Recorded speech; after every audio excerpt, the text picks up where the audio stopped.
நீங்க டெவலப்பரா இப்ப வாங்குற சேலரியை விட நல்ல ஹைக் வாங்கணுமா? அப்ப இந்த வீடியோவை ஸ்கிப் பண்ணாம ஃபுல்லா பாருங்க. இன்னைக்கு இந்த வீடியோல டாக்கர்னு ஒரு டூல் பத்தி பார்க்க போறோம். இந்த டூல் உங்க ரெஸ்யூம்ல இருந்தா இப்ப வாங்குற சேலரியை விட ஒரு நல்ல ஹைக்கோட ப்ரொமோட் ஆகலாம். வாங்க வீடியோக்குள்ள போலாம்.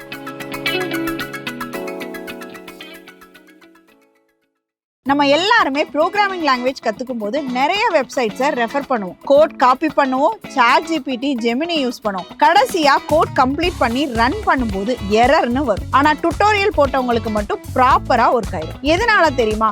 மோஸ்ட்லி அவங்க OS வேற, நம்ம OS வேற. அவங்க ப்ரோக்ராமிங் லாங்குவேஜ் வெர்ஷன் வேற, நம்ம இன்ஸ்டால் பண்ண வெர்ஷன் வேற.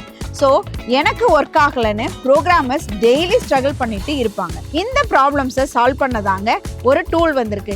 அதுதான் நம்மளோட டாக்கர் டூல். டாக்கர்னா என்னன்னா, இட்லி கடைன்னு ஒரு மூவி எல்லாரும் பார்த்துருப்பீங்க. அதை எக்ஸாம்பிள் எடுத்துக்கலாம். அந்த மூவியில அந்த இட்லி கடையில மட்டும்தான் ஸ்பெஷலான டேஸ்டான இட்லி கிடைக்கும். ஹீரோவோட அப்பா சூப்பரா டேஸ்டா இட்லி ப்ரிப்பேர் பண்ணுவாங்க. அவரோட பையன் பிரான்ச்சஸ் ஓபன் பண்ண ஆசைப்படுவாங்க. ஆனா அவங்க அப்பா சொல்லுவாங்க, சேம் டேஸ்ட மத்த இடத்துலயும் கொண்டு வர முடியாது. ஏன்னா மத்த செஃப் பண்றப்ப ரேஷியோ மாறுறப்ப டேஸ்டும் மாறும். அப்போ ஹீரோ ஒரு ஐடியா யோசிப்பாங்க. Rice, dal, ingredients, quality and recipe paper எல்லாத்தையும் ஒரு பாக்ஸ்ல பேக் பண்ணி எல்லா பிரான்ச்சுக்கும் அனுப்பிட்டா ஸோ எல்லா பிரான்ச்லயுமே சேம் ரெசிபி ஃபாலோ பண்ணுவாங்க, சேம் டேஸ்டும் மெயின்டைன் பண்ணுவாங்க. அதே மாதிரி தாங்க இங்க இட்லி கடைக்கு பதிலா கம்ப்யூட்டர், டிஃப்ரெண்ட் பிரான்ச்சஸ்க்கு பதிலா டிஃப்ரெண்ட் கம்ப்யூட்டர், செஃப்க்கு பதிலா ப்ரோக்ராமர் ஒரு ப்ராஜெக்ட் கிரியேட் பண்றாங்க. ப்ராஜெக்ட் கம்ப்ளீட் ஆனதுமே full code, programming language, tool, libraries, OS detail எல்லாத்தையுமே ஒரு பேக்கேஜ் மாதிரி ரெடி பண்ணி பாக்ஸ்ல போட்டு அந்த பாக்ஸை வேற பிரான்ச் கம்ப்யூட்டருக்கு அனுப்பினா கூட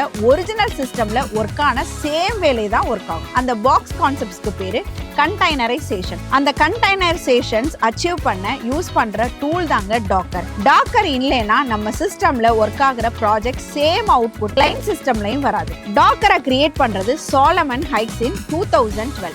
அவர் அந்த பீரியட் ஆஃப் டைம்ல .cloudனு ஒரு கம்பெனி ரன் பண்ணிட்டு இருந்தாங்க. கம்பெனி இன்டர்னலா அப்ளிகேஷனை ப்ராப்பரா ரன் ஆச்சு. ஆனா கிளவுட்ல டெப்ளாய் பண்றப்ப நிறைய ப்ராப்ளம்ஸ் வந்துச்சு. அந்த இஷ்யூஸ்க்கு சொல்யூஷன் கிரியேட் பண்ண ட்ரை பண்ணதாங்க டாக்கர் பார்ன் ஆச்சு. டாக்கர் வந்ததுக்கு அப்புறம் ஹோல் சாஃப்ட்வேர் இண்டஸ்ட்ரியுமே சேஞ்ச் ஆயிடுச்சு. இன்னைக்கு நம்ம யூஸ் பண்ணக்கூடிய நெட்ஃப்ளிக்ஸ், அமேசான், பிரைம் வீடியோ மாதிரி கம்பெனிஸ் எல்லாமே கண்டெய்னரைசேஷன் டெக்னாலஜிஸ் தாங்க யூஸ் பண்றாங்க. இன்னைக்கு லிங்க்டின்ல எந்த டெவலப்பர் ப்ரொஃபைல் ஓபன் பண்ணாலும் டாக்கர் கண்டிப்பா இருக்கும். கரண்ட் மார்க்கெட்ல நார்மல் டெவலப்பரை விட டாக்கர் தெரிஞ்ச டெவலப்பரை தாங்க டிமாண்டும் சேலரி ஹைக்கும் அதிகமா இருக்கும். ஸோ டாக்கர் பத்தி நிறைய வீடியோஸ் வேணுமா? டாக்கர்னு கமெண்ட் பண்ணுங்க. நெக்ஸ்ட் வீடியோல மீட் பண்ணலாம்.